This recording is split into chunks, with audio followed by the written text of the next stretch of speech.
Assalamualaikum warahmatullahi wabarakatuh. Ketemu lagi dengan saya Ahmad Azhari di kelas Teknologi Informasi Perbankan Syariah. Pada pertemuan kali ini kita akan membahas terkait dengan penerapan ICT, ya, Information Communication dan Teknologi di perbankan. Oke, sebelum kita mulai kelas ini, marilah kita membaca basmalah bersama-sama. Bismillahirrahmanirrahim. Oke, untuk penerapan ICT di perbankan. Kemajuan ilmu teknologi, informasi, dan komunikasi yang sudah terlihat jelas ya, mulai dari bidang pendidikan, bidang sosial, maupun bidang ekonomi, termasuk di dalamnya bidang perbankan. Nah, kali ini kita akan bahas terkait dengan uh, kemajuan ICT, ya, terutama di bidang perbankan. Nah, perkembangan teknologi ini berperan sangat penting dalam menghadirkan layanan keuangan yang semakin mudah diakses, biaya yang lebih murah, dan dapat dilakukan kapan saja dan di mana saja. Oke, ini menurut Heru Kristiana, seorang kepala eksekutif pengawas perbankan Otoritas Jasa Keuangan, ya, mengatakan bahwa bank-bank yang tidak cukup punya kekuatan untuk meningkatkan teknologi informasi pasti akan ditinggal oleh nasabah. Kalaupun ditinggal nasabah, bank ini akan menjadi zombie.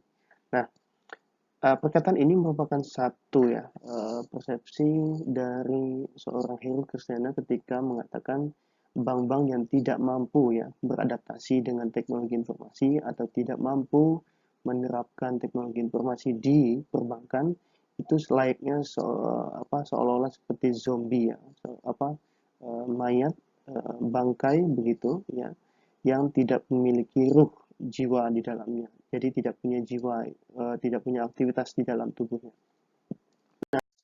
Information communication technology pada perbankan hari ini perlu kita lihat ya, di antaranya pada pemberitaan ya akhir-akhir ini ya, terutama pada masa pandemik kita lihat bahwa ICT ya merupakan salah satu solusi ya untuk kegiatan-kegiatan industri perbankan. Nah, beberapa perusahaan, beberapa CV ya itu mengembangkan beberapa solusi-solusi, aplikasi-aplikasi ya yang menjadi solusi ketika perbankan menghadapi kenyataan di masa pandemi ini. Ya, solusi ICT di era digitalisasi juga terus dikembangkan. OJK pun meminta bahkan perbankan digenjot dalam hal teknologi ya di kala pandemi ini. Nah, beberapa komentar pun ya, opini pun berkembang di masyarakat terkait dengan layanan ICT, kemajuan ICT di wajah perbankan Indonesia. Nah, penerapan ICT merupakan sesuatu yang baru di perbankan ya. Kebutuhan perbankan dalam meningkatkan pelayanan kepada nasabah menjadi salah satu alasan kenapa ICT banyak diterapkan di perbankan.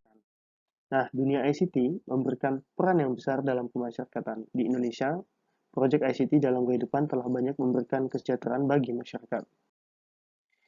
Tujuan ICT ya di perbankan di antara lainnya masih banyak tujuan lainnya. Di antara yang saya kutip adalah pertama, tujuan ICT adalah mendorong efisiensi ya, terutama efisiensi operasional bank melalui pemanfaatan teknologi informasi.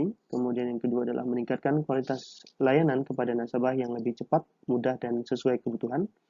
Kemudian yang ketiga adalah mendukung inovasi dalam penggunaan teknologi informasi secara bertanggung jawab.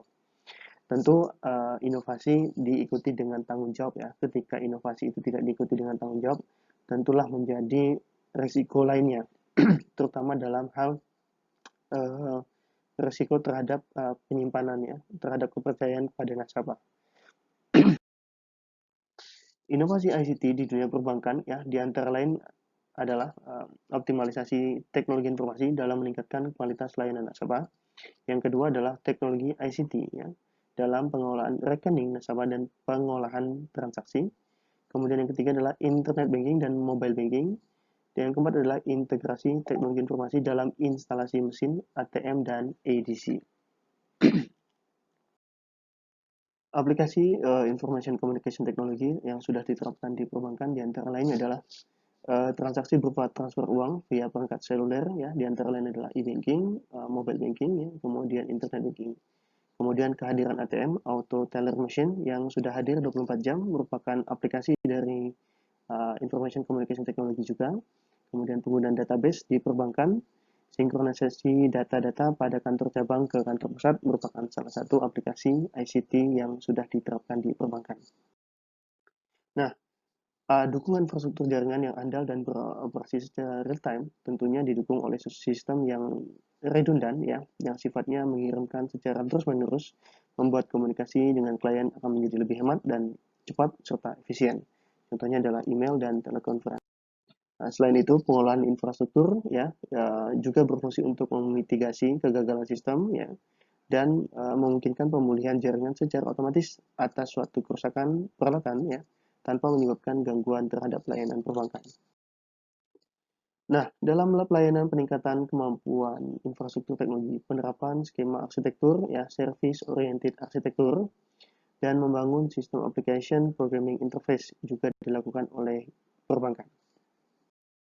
Nah, di antara lain ya, pengertian terkait dengan SOA tadi dan API ya, di mana SOA merupakan satu arsitektur sistem yang dapat diterapkan dan dipergunakan ulang secara konsisten pada proyek-proyek serupa.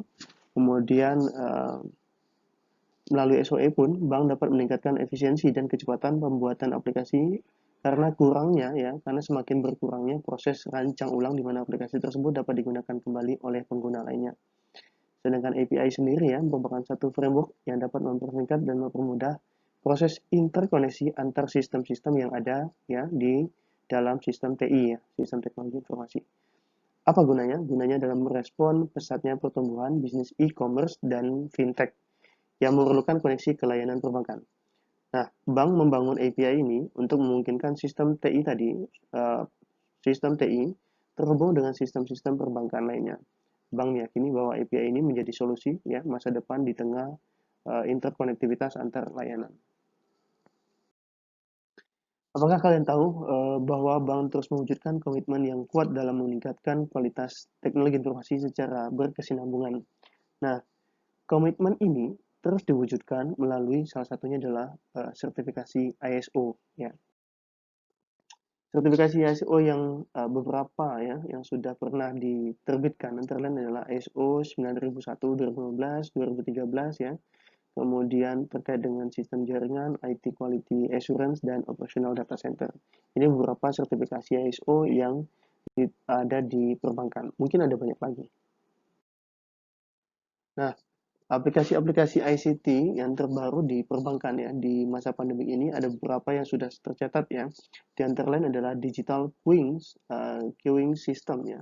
Kemudian Electronic Know Your Customer atau EKYC ya. Kemudian Thermal Monitoring and Mass Detection, Managed Security Service and Omni CRM ya. EKYC atau Electronic Know Your Customer akan membantu mempermudah calon nasabah yang ingin membuka rekening baru atau mendaftar pinjaman tanpa harus datang langsung ke bank. Ya. Jika memang terdapat aktivitas yang mengharuskan nasabah datang ke kantor bank, maka mereka dapat mendaftar antrian secara online terlebih dahulu melalui digital queuing system ya. Nah, sedangkan thermal monitoring dan mass detection ya sesuai dengan maknanya, maka ini berfungsi sebagai alat ya, sebagai sistem untuk mengawasi suhu tubuh seluruh karyawan atau pengunjung yang akan masuk ya, akan keluar masuk ke dalam gedung kantor bank, baik secara individu maupun secara massal ya atau masif. Nah, notifikasi ini akan berubah secara kontinu ya melalui perubahan warna pada individu yang terpapar melalui CCTV. Nah, fungsinya ini akan terlihat ketika suhu tubuh seseorang berubah melebihi batas normal atau ketika tidak menggunakan masker. Nah, kondisi ini atau aplikasi ini akan menjadi salah satu solusi ya yang terbaik untuk perbankan sehingga tidak memerlukan individu atau satpam ya atau personil lainnya untuk mengukur suhu tubuh karena ini akan secara otomatis secara 24 jam akan terukur. Keuntungan information communication technology di dunia perbankan di antara lain adalah dapat melayani nasabah dengan mudah, cepat, dan sesuai kebutuhan. Nasabah juga dapat melakukan kegiatan perbankan secara mandiri dengan memperhatikan seluruh aspek keamanan. Layanan secara mandiri berupa administrasi rekening, pengelolaan keuangan, serta otorisasi transaksi juga dilakukan secara mandiri. layanan juga menjadi praktis, seperti administrasi rekening akan menjadi lebih mudah. Transaksinya lebih cepat dan lebih aman ya, untuk membantu nasabah dalam pengelolaan keuangan yang lebih bijak seperti perencanaan keuangan, penggunaan kebutuhan pribadi, dan edukasi keuangan juga sangat dibantu oleh dengan adanya ICT ini. Kelemahan ICT di perbankan ya, di antara lain adalah individunya menjadi sedikit malas ya untuk bersosialisasi secara fisik.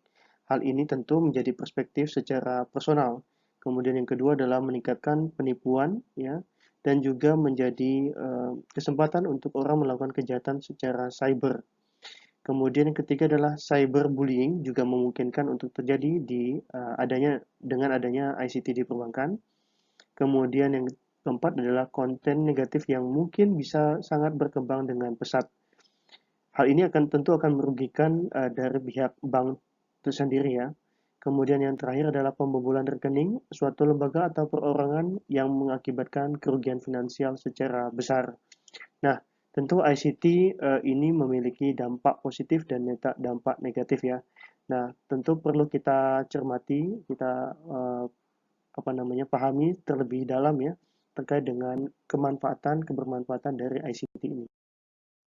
Nah, apakah kalian semua setuju? Jika kalian setuju, perlu kalian cari tahu ya aplikasi apa sih yang masih harus dikembangkan oleh perbankan dalam meningkatkan layanan kepada nasabah. Jika sudah, ya silakan kalian tuliskan dalam format yang sudah saya bagikan sebelumnya di Classroom. Kemudian kalian jawab satu persatu dan berikan pemaparan ya latar belakang kenapa masalah aplikasi itu dibutuhkan, kemudian solusi apa yang nantinya akan dicapai, kemudian bentuk dari aplikasi itu seperti apa. Jadi cuma gambaran saja. Menurut kalian sebagai salah satu nasabah, salah satu pengguna, kemudian sebagai mahasiswa, solusi apa yang kalian tawarkan ya, solusi apa yang bisa kalian berikan untuk aplikasi yang bisa dikembangkan oleh bank ya, terutama dalam meningkatkan layanan kepada nasabah, baik dalam masa pandemik maupun di luar masa pandemik. Silahkan nanti kalian tuliskan ya, kalian jawab dan kumpulkan di Google Classroom. Jika ada pertanyaan, silakan tuliskan di kolom komentar, baik di Google Classroom, di YouTube, maupun di WhatsApp Group. Insya Allah saya akan berikan jawaban terhadap apa yang kalian tanyakan.